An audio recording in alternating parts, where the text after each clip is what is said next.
নমস্কার সকলকে। ৪ঠা নভেম্বর থেকে ৪ঠা ডিসেম্বর এসআইআরের এনুমারেশন ফেজ পশ্চিমবাংলায় শুরু হতে চলেছে, অর্থাৎ আর মাত্র হাতে একদিন। তো আগামীকাল থেকেই এনুমারেশন ফর্ম ভোটাররা পেয়ে যাবেন। ভোটারদের বাড়ি বাড়ি বুথ লেভেল অফিসার যাদেরকে ভারতীয় নির্বাচন কমিশন নিযুক্ত করেছে তাদের মাধ্যমে এই এনুমারেশন ফর্ম ভোটাররা পেয়ে যাবেন। এবং আপনারা যাদের নাম এই 2025-এর বর্তমান ভোটার তালিকায় রয়েছে তাদের সকলের কাছে এনুমারেশন ফর্ম একদম প্রিন্টেড নিজের নাম, ছবি, ফটো এবং আপনার পার্ট সিরিয়াল উল্লেখ করা থাকবে, ঠিকানা উল্লেখ করা থাকবে, সেই ফর্ম আপনার হাতে পৌঁছাবে। এই এনুমারেশন ফর্ম হাতে পাওয়ার পর আপনাকে এই ফর্মটা ডিউলি ফিল আপ করে সাইন করে আপনাকে কিন্তু বুথ লেভেল অফিসারদের হাতে বা বিএলওর হাতে আপনাকে কিন্তু আবার জমা দিয়ে দিতে হবে। এই এনুমারেশন ফেজের যে 31 দিনের সময়সীমা ৪ঠা নভেম্বর টু ৪ঠা ডিসেম্বর, এই সময়কালে সমস্ত ভোটারদের, জীবিত ভোটার যারা রয়েছেন তাদের কিন্তু এটা সহযোগিতা করতে হবে ভারতীয় নির্বাচন কমিশনের সাথে, যে এনুমারেশন ফর্মটা ফিল আপ করে বুথ লেভেল অফিসারের হাতে জমা দেওয়া। অথবা যারা অনলাইনে এনুমারেশন ফর্ম সাবমিশন করবেন তো ঠিকই আছে, অনলাইনেও আপনারা করতে পারেন। এখন আমি আজকের এই ভিডিওয় আমি অলরেডি এর আগে একটা ভিডিও দিয়েছি যে এখানে এনুমারেশন স্টেজে কী ধরনের কাজ হবে। আজকে আমি উল্লেখ করব যে এই এনুমারেশন ফর্ম যেটা আপনি হাতে পাবেন অ্যানেক্সার 3, মাথায় ডান সাইডের টপে লেখা থাকবে অ্যানেক্সার 3। এই অ্যানেক্সার 3 এনুমারেশন ফর্ম আপনারা ফিল আপ করবেন কীভাবে, কারণ এখানে বিভিন্ন ধরনের প্রশ্ন আসতে পারে, বিভিন্ন ধরনের কন্ডিশন বিভিন্ন ভোটারের ক্ষেত্রে রয়েছে। যেমন 2002-কে লাস্ট এসআইআর 1/1/2002 ওয়েস্ট বেঙ্গলে হয়েছিল। একই সঙ্গে সমসাময়িক 2002 থেকে 2004-এ গোটা ভারতবর্ষের বিভিন্ন রাজ্য কেন্দ্রশাসিত অঞ্চলে এসআইআর হয়েছে। কাজেই লাস্ট যে এসআইআর হয়েছে সেই এসআইআরে আজকে যে voter enumeration form fill up করবে তার নাম থেকে থাকতে পারে, তাহলে পারে তিনি এনুমারেশন ফর্মের কোন পোর্শনটা ফিল আপ করবেন, কী কী তথ্য দেবেন। আবার একই সঙ্গে এটাও প্রশ্ন জাগতে পারে যে 2002-এ বা সমসাময়িক কালে যে এসআইআর হয়েছিল সেই সর্বশেষ এসআইআরে আপনি বর্তমানে এখন যে এনুমারেশন ফর্ম পেলেন তা আপনার সেই সময়ের কোনো ভোটার তালিকায় নাম ছিল না, তাহলে পারে আজকের এনুমারেশন ফর্মের কোন পোর্শনটা আপনি ভরবেন, কিভাবে ভরবেন। আপনার 2002 বা লাস্ট এসআইআরে আপনার পিতা মাতা বা দাদু ঠাকুরদা দিদিমার নাম ছিল, আপনার নাম ছিল না, তাহলে বর্তমান এসআইআরের এনুমারেশন ফর্মে আপনি কিভাবে ফর্ম ফিল আপ করবেন, এই সমস্ত প্রশ্ন বিভিন্ন ভোটারদের মনে রয়েছে। একই সাথে 2002-এর এসআইআরে আপনাদের পরিবারের কারোর নাম ছিল না, আপনার নাম ছিল না, বর্তমান এনুমারেশন ফর্মে তাহলে কী ফিল আপ করবেন, সব কিছু এই একটি ভিডিওর মাধ্যমে আমি আপনাদের সামনে তুলে ধরবো। তাই বেশি কথা না বলে স্ক্রিনে চোখ রাখুন। স্ক্রিনে আমি দেখানোর চেষ্টা করছি যে ফর্মটা কিভাবে কোন কন্ডিশনে ফিল আপ করতে হবে। এই হলো এনুমারেশন ফর্ম, অ্যানেক্সার 3 রয়েছে লেখা, দেখছেন ডান দিকের ওপরে। তারপর এনুমারেশন ফর্ম, তার নিচে name and contact number of BLO, এটা প্রিন্টেড করা থাকবে, ঠিক আছে। এরপরে আপনি বাঁ সাইডে দেখতে পাবেন যে ইলেক্টরের নাম থাকবে, ইলেক্টরের অ্যাড্রেস থাকবে এবং তার ভোটার কার্ড নাম্বার এখানে মেনশন করা থাকবে। এরপরে রয়েছে দেখেন ইলেক্টরের নামের পাশে এটাও প্রিন্টেড থাকছে সিরিয়াল নাম্বার, পার্ট নাম্বার, নাম, বিধানসভার নাম এবং লোকসভার নাম, সঙ্গে কোন রাজ্য, সেগুলো সব এখানে কিন্তু ডিটেলস ফিল আপ করা থাকছে বা অলরেডি যে প্রিন্ট হচ্ছে কম্পিউটারে সে প্রিন্টে চলে আসছে। তারপরে দেখেন রয়েছে 3 নম্বর ঘর হচ্ছে কিউআর কোড, অর্থাৎ একটা কিউআর কোড এখানে থাকবে। এই কিউআর কোডটা যারা ইলেকশন কমিশনের লোক আছেন, অফিসাররা আছেন, আধিকারিকরা আছেন, তারা সেটা স্ক্যান করে তাদের কাজের সুবিধার্থে এটা করা আছে। এরপর থাকছে ওল্ড ফটো, অর্থাৎ আপনার ভোটার লিস্টে যে ফটোটা রয়েছে অলরেডি সেই ফটোটা এখানে প্রিন্ট করা থাকবে, আপনি দেখতে পাবেন, দেখে চিনতে পারবেন। এইবার কাজ যে তার ডান পাশে, একদম ডান পাশের ঘরটা রয়েছে পেস্ট কারেন্ট ফটো, আপনার রিসেন্ট একটা colour photograph, black and white দেবেন না, কালার ফটোগ্রাফ এখানে কিন্তু পেস্ট করে দেবেন। তাহলে পারে এই ওপর লাইনে শুধু একটাই কাজ রইল, একটা কালার ফটো দিয়ে দেওয়া, আর বাকি যে তথ্যগুলো রয়েছে সেগুলো আপনার কিনা সেটা আপনার সাথে মিলিয়ে দেখে নেওয়া, তাহলে এখানের কাজ শেষ। এর পরের যে বক্সটা রয়েছে বা ঘরগুলো রয়েছে সেই সেকশনে আমি আসব। এখানে প্রথমেই আপনার যেটা রয়েছে সেটা হলো ডেট অফ বার্থ বা জন্ম তারিখ, অর্থাৎ আপনার যে সঠিক জন্ম তারিখ ডেট অফ বার্থ সেটা আপনি এখানে দিয়ে দেবেন। প্রথমে তারিখ, তারপরে মাস, তারপরে হচ্ছে বছর, এটা উল্লেখ করবেন। এবার প্রশ্ন হতে পারে যে অনেকের জন্ম তারিখ ভুল থাকে, বিভিন্ন ডকুমেন্টসে বিভিন্ন থাকে, সেক্ষেত্রে কি করবেন তিনি? আপনি চাইলে এখানে আপনার অরিজিনাল যে ডেট অফ বার্থ সেটা আপনি দিতে পারেন, অথবা আপনি ভোটার কার্ডে যেটা আছে সেটাও আপনি উল্লেখ করতে পারেন। তবে ভোটার কার্ড কিন্তু জন্ম তারিখের কিন্তু প্রমাণপত্র বা শংসাপত্র কিন্তু নয়। তো যাই হোক, এখানে ডেট অফ বার্থের পরের ঘর রইল আপনার হচ্ছে আধার নাম্বার। এই আধার নাম্বার কিন্তু আপনার হচ্ছে অপশনাল, অর্থাৎ আপনি আধার নাম্বার দিলেও দিতে পারেন, না দিলেও না দিতে পারেন, আবার না থাকলে তো দেবেনই না। তাহলে ভোটার কার্ডের বয়স হলো, বয়সের পর হলো আপনার হচ্ছে আধার নাম্বারের ঘর। এই আধারের পরের চলে আসছে আপনার হচ্ছে মোবাইল নাম্বার। এই 3 নম্বর ঘরে মোবাইল নাম্বার, এটা আপনি ফিল আপ করবেন, এটা অবশ্যই দেবেন। এটা ইলেকশন কমিশনের আধিকারিকদের সুবিধা হয় আপনার সাথে পরে যোগাযোগ রাখার, তো এটা দিয়ে দেবেন। এর পরে রয়েছে ফাদার্স অর গার্জিয়ান নেম, অর্থাৎ মোবাইল নাম্বার ফিল আপ হয়ে গেল, মোবাইল নাম্বারের পরে চলে আসলো ফাদার্স অর গার্জিয়ান নেম। আপনার জেনারেলি বাবার নামই সবার ক্ষেত্রে হবে, তবে যারা অনাথ রয়েছে, যারা কোনো হোমে মানুষ হয়েছে, তারা সেখানে তাদের লিগ্যাল গার্জিয়ানের নাম দিতে পারে, অথবা যারা অ্যাডপ্টেড চাইল্ড রয়েছে, সন ডটার, তারা কিন্তু তাদের যিনি অ্যাডপ্ট করেছেন তারকে গার্জিয়ান হিসেবে তার নাম এখানে দিতে পারেন। এবং এর পরবর্তী যে সেকশনটা রয়েছে সেটা হলো এই ফাদার্স অথবা গার্জিয়ানের EPIC number, voter card number. এটা যদি অ্যাভেলেবেল থাকে তাহলে পারে এটা দেবেন, যদি অ্যাভেলেবেল না থাকে তাহলে দেবেন না। এটাও হলো কিন্তু অপশনাল একটা বিষয়। তারপরে দেখুন রয়েছে মায়ের নাম। মায়ের নাম অবশ্যই থাকার কথা এবং থাকবে, মায়ের নাম দিয়ে দেবেন। মায়ের নামের পরে রয়েছে দেখেন মায়ের ভোটার কার্ড নাম্বার, এটা অ্যাভেলেবেল যদি থাকে দেবেন। মায়ের ভোটার কার্ড নাম্বার আপনার অ্যাভেলেবেল থাকতে পারে, মায়ের নাম ভোটার লিস্টে থাকলে। মায়ের নাম যদি ভোটার লিস্টে কোনো সময় না থেকে থাকে তাহলে মায়ের ভোটার কার্ড নাম্বার থাকবে না। তো যাই হোক, থাকলে দেবেন, না থাকলে দেবেন না, এটা নিয়ে এত উদ্বিগ্নের কোনো ব্যাপার নেই।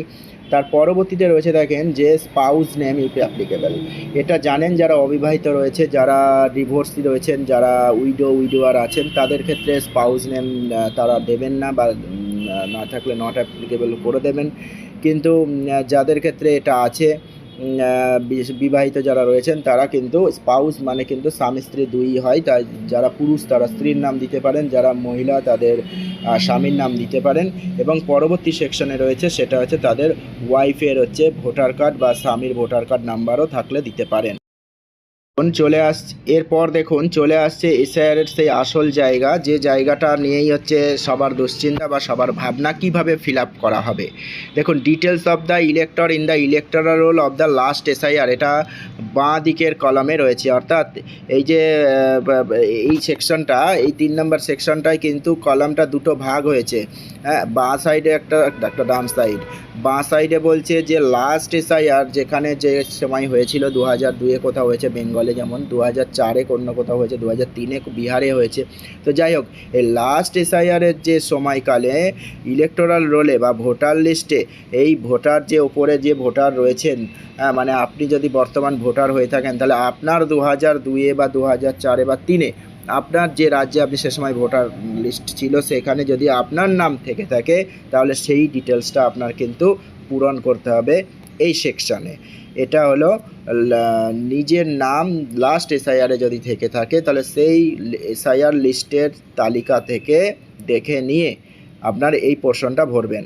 আর যদি সেটা না থাকে, আপনার 2002 বা তৎকালীন সময়ে যে এসআইআর হয়েছিল সেখানে আপনার নিজের নাম ছিল না, তাহলে পারে আপনি ডান সাইডের যে কলামটা রয়েছে details of the relative whose name is given in the previous column in the last SIR, অর্থাৎ সেই 2002 বা তৎসংলগ্ন সময়কালীন যে এসআইআর হয়েছিল সেই এসআইআরে সে সময় আপনার যদি দেখা গেল বাবা, মা, ঠাকমা, দাদু, দিদা এইসব ব্যক্তির কারোর নাম ছিল, আপনার নিজের কিন্তু ছিল না, তাহলে এই ডান সাইডের কলামটা আপনাকে ফিল আপ করতে হবে। এখানে অপশনগুলো দেখতেই পাচ্ছেন। প্রথমে দাদুর বা বাবার বা মায়ের এদের নাম লিখতে হবে, তারপর তার ভোটার কার্ড নাম্বার লিখতে হবে, তার ওই 2002-এর ভোটার লিস্টে যে ভোটার কার্ড নাম্বার সেটা লিখতে হবে, এবং 2002-এর ভোটার লিস্টে সেই বাবা লিখলে তার বাবার নাম থাকলে তার বাবার নাম। আপনার যদি মায়ের নাম দিয়ে এখানে ফিল আপ করেন তাহলে মায়ের ওখানে বাবার নামও থাকতে পারে, স্বামীর নামও থাকতে পারে। আবার যদি দিদার নাম দেন তাহলে তার বাবার নাম থাকতে পারে বা স্বামীর নাম থাকতে পারে, যাই থাকুক সেটা আপনি লিখবেন সম্পূর্ণ 2002-এর ভোটার লিস্ট থেকে। এবং ওই পোর্শনটা ফিল আপ হবে। তার আগে বলে রাখি যে বাঁ দিকে কিন্তু এখানে একটুখানি কাজ আপনাকে করে দিতে হবে। সেটা হচ্ছে যে যেহেতু আপনি দাদু দিদা ঠাকমা ইত্যাদির নাম দিয়ে ভরবেন বা বাবা মাকে দিয়ে ভরবেন, তাই জন্যে এখানে ইলেক্টর নেমটা প্রথমে হচ্ছে আপনার নিজের নামটা আরেকবার বাঁ দিকের কলামে লিখবেন। তারপরে আপনার যেহেতু 2002 নাম ছিল না, এপিক নাম্বার লিখবেন না। রিলেটিভ নেমে আপনি কিন্তু এই ডান দিকে যদি বাবাকে দেন তাহলে রিলেটিভ নেমে বাবা লিখবেন, বাবার নাম এবং তারপরে সম্পর্ক রিলেশনশিপ বাবা। আর যদি ডান দিকে আপনি ঠাকমাকে দেন তাহলে পারে বাঁ দিকে কিন্তু রিলেটিভ নেমে ঠাকমার নাম এবং সম্পর্ক গ্র্যান্ডমাদার। অন্যদিকে ডান দিকে যদি আপনি দেখেন হচ্ছে মা, তাহলে পারে এখানে রিলেটিভ নেম মা হবে, রিলেশনশিপ মাদার হবে। ডান দিকে যদি দাদু দেন তাহলে পারে রিলেটিভ নেম বাঁ দিকে সবসময় গ্র্যান্ডফাদারের নাম হবে এবং রিলেশনশিপ গ্র্যান্ডফাদার হবে। এভাবে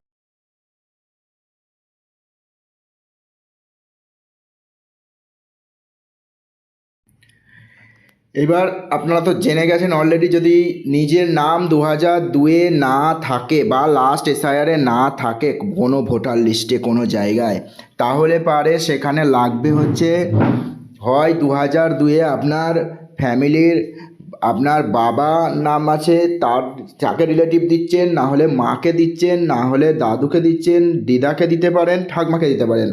এই বাবার পক্ষে বাবার মা বা দাদু বাবার বাবা বা মার পক্ষে মায়ের বাবা।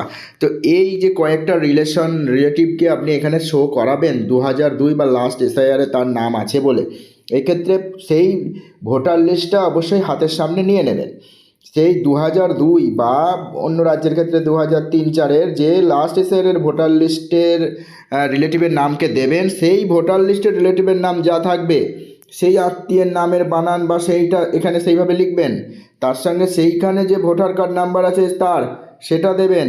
তারপরে দেবেন হচ্ছে তার রিলেটিভ নেম, মানে ওখানে সেই রিলেটিভের যে বাবা বা স্বামীর নাম আছে সেটা উল্লেখ করবেন। এরপরে রিলেশনশিপ, সেটা বাবা হতে পারে, স্বামী হতে পারে, মহিলাদের ক্ষেত্রে অর্থাৎ মা ঠাকমার ক্ষেত্রে স্বামীও থাকতে পারে, দেবেন। এরপরে ডিস্ট্রিক্ট, ওই ভোটার লিস্ট কোন জেলার। তারপরে রাজ্য, ওই ভোটার লিস্ট কোন রাজ্যের। এরপরে রয়েছে বিধানসভার নাম, কোন বিধানসভায় ওই ভোটার লিস্টে নাম ছিল। তারপরে এসি নাম্বার, অর্থাৎ কোন বিধানসভার নাম ছিল সেই নাম্বার, বিধানসভার সেই পার্ট নাম্বার, সেই সিরিয়াল নাম্বার, এগুলো আপনাকে এখানে দিতে হবে যখন আপনি আত্মীয়ের মানে রিলেটিভের নাম দিয়ে আপনি ফর্মটা লাস্ট এসআইআর ডিটেলসটা দিয়ে আপনার ফর্মটা ফিল আপ করতে চাইছেন। এভাবে আপনার এই ফর্ম পূরণ করতে হবে। তো এবারে আমি আর অলরেডি বলে তো দিয়েছি যে যদি নিজের নামই 2002-এর লিস্টে থাকে তাহলে এত কিচ্ছু করার নেই। আপনার ডান সাইডের এই পোর্শনগুলো একদমই ভরবেন না। আপনার এইখানে যে দুটো কলাম রয়েছে তার বাঁ সাইডের পোর্শনটা ওপর থেকে নিচ পর্যন্ত 2002-এর ভোটার লিস্টে যা ডেটা আছে সব হুবহু সেম লিখে করে দেবেন। এই হলো আপনার এই ফর্ম ভরার। এরপরে দেখবেন 3টে আন্ডারটেকিং আছে। এই 3টে আন্ডারটেকিং পড়ে নিয়ে নিচে হচ্ছে সিগনেচার করার জায়গা আছে। এখানে অবশ্যই সিগনেচার করবেন বা সাইন করবেন, টিপছাপও দিতে পারেন, বাঁ হাতের বুড়ো আঙুলের ছাপ আপনি দিতে পারেন। আর যদি দেখা গেল যে সবাই পরিবারের সদস্যরা নিজে নিজে উপস্থিত নেই, তাহলে পরিবারের যে কোনো একজন প্রাপ্তবয়স্ক ব্যক্তি ভোটার তিনি কিন্তু এখানে পরিবারের বাকি সদস্যদের বা ভোটারদের হয়ে ফর্মটা সাইন করে দিতে পারে, তাহলেও নেওয়া যাবে। তবে এখানে তার সঙ্গে এই ভোটারের রিলেশনটা কেমন, অর্থাৎ তিনি ভোটারের মা হন না বাবা হন না স্বামী হন না স্ত্রী হন বা ভাই হন, এটা এখানে কিন্তু ব্র্যাকেটে একটা উল্লেখ করে দিতে হবে। আর অবশ্যই সিগনেচার যখন করবেন সেখানে কবে সিগনেচার করলেন ফর্মটা সেই ডেটটা উল্লেখ করবেন। আর এখানে 3টে যে আন্ডারটেকিং বা ঘোষণা আছে এর মধ্যে মূল বিষয় এটাই যে এই যে ভোটারের ডিটেলসটা এখানে ভরা হয়েছে তিনি অন্য কোনো দেশের নাগরিকত্ব নেননি এবং তিনি এখানে নাম নথিভুক্তের জন্য আবেদন করছেন, আর কোনো জায়গায় তার নাম নথিভুক্ত নেই। এছাড়া ভারতবর্ষে হচ্ছে যদি এখানে যা দিয়েছেন সেই তথ্য যদি ভুল হয় বা ভুল আছে বলে আপনি এখানে ভুল থাকা সত্ত্বেও জেনেও আপনি দিয়ে থাকেন তাহলে পারে, বা সত্য নয় এমন তথ্য দিয়ে থাকলে আপনার এটা যদি পরবর্তীতে ধরা পড়ে তাহলে এটা কিন্তু আপনার শাস্তিযোগ্য অপরাধ এবং 1 বছর পর্যন্ত আপনার কারাবাস, সাথে আপনার জরিমানাও কিন্তু হতে পারে। এইভাবে এই হলো enumeration form, single page form, ওপর থেকে নিচ পর্যন্ত খুব একটা বিষয় তেমন কিছু নেই। এটা ফিল আপ করে আপনি বুথ লেভেল অফিসারের হাতে যত তাড়াতাড়ি পারবেন জমা দিয়ে দেবেন, তাহলে আপনার দায়িত্ব শেষ। এরপরে আপনাকে একটা অপেক্ষা করতে হবে, সেটা হচ্ছে যে আপনি 9 ডিসেম্বর যে খসড়া ভোটার লিস্ট বেরোবে সেখানে আপনার নামটা আছে কিনা আপনাকে দেখে নিতে হবে।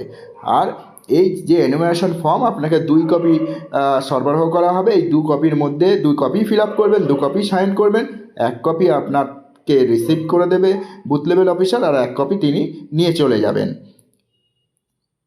এবার আমি তুলে ধরবো বেশ কিছু ধরনের সমস্যা, অর্থাৎ কোন কন্ডিশনে বা কী ধরনের অবস্থায় কীভাবে ফর্মটা ফিল আপ হবে, লাস্ট এসআইআর ডিটেলসটা, সেটা আমি কয়েকটা ডেমো কোশ্চেন এবং তার মাধ্যমে সেই কোশ্চেন অনুসারে আমি কিন্তু ফর্ম ফিল আপ করে আমি এটা দেখাবো। মনে রাখবেন এটা কেবল শিক্ষণীয় একটা এডুকেশনাল ভিডিও এবং এখানে সম্পূর্ণ এই ডেমো বা স্যাম্পল হিসাবে কিন্তু আমি কিছু নাম ব্যবহার করছি বা কিছু ভোটার কার্ড নাম্বার ব্যবহার করছি। এগুলো কোনোভাবেই কোনো নির্দিষ্ট ব্যক্তির নয়, কাল্পনিক। তবে যদি কারোর সঙ্গে এটা মিলে যায় সেটা নিতান্তই কাকতালীয় ব্যাপার, এটা কোনোভাবেই সিরিয়াসলি ব্যাপারটাকে ওই ডেটাটাকে ধরবেন না। এটা সম্পূর্ণভাবেই কিন্তু আপনাদের ফর্মটা ফিল আপ কীভাবে করবেন সেইটা সত্যি সত্যি একটা উদাহরণের মাধ্যমে দেখানোর চেষ্টা করেছি।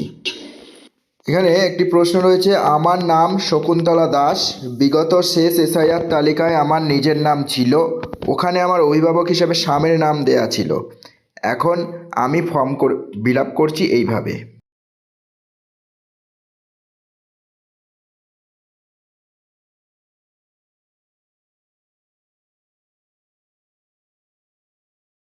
পরবর্তী প্রশ্ন হচ্ছে, আমার নাম শকুন্তলা দাস, বিগত শেষ এসআইআর তালিকায় আমার নিজের নাম ছিল শকুন্তলা রায়, আর অভিভাবক ছিল পিতা যদু রায়, ফর্মটা আমি এইভাবে ফিল আপ করলাম।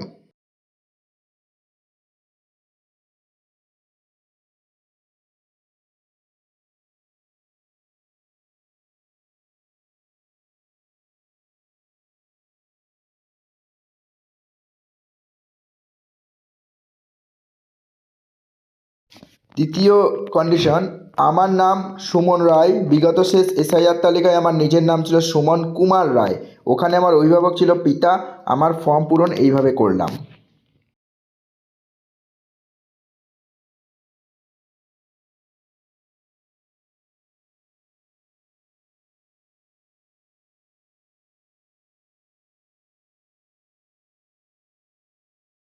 চার নম্বর প্রশ্ন, আমার নাম সুমন রায়, বিগত শেষ এসআইআর তালিকায় আমার নিজের নাম ছিল না, ওখানে আমার পিতার নাম ছিল, আমি ফর্ম পূরণ করলাম এইভাবে।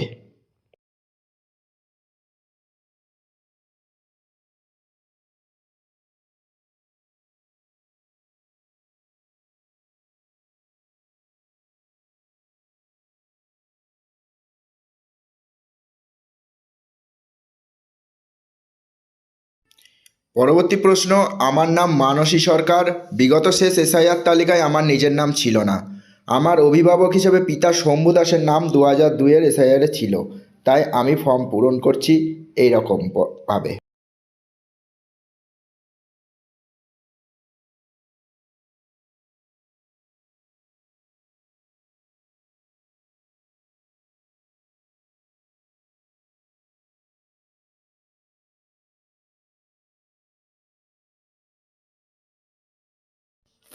আরেকটি প্রশ্ন, আমার নাম মানসী সরকার, বিগত শেষ এসআইআর তালিকায় আমার নিজের নাম ছিল না, বাবা মায়ের নামও ছিল না, তবে অভিভাবক হিসেবে দাদু অবনেন্দ্র বিশ্বাসের নাম ছিল, ফর্ম পূরণ এইভাবে করলাম।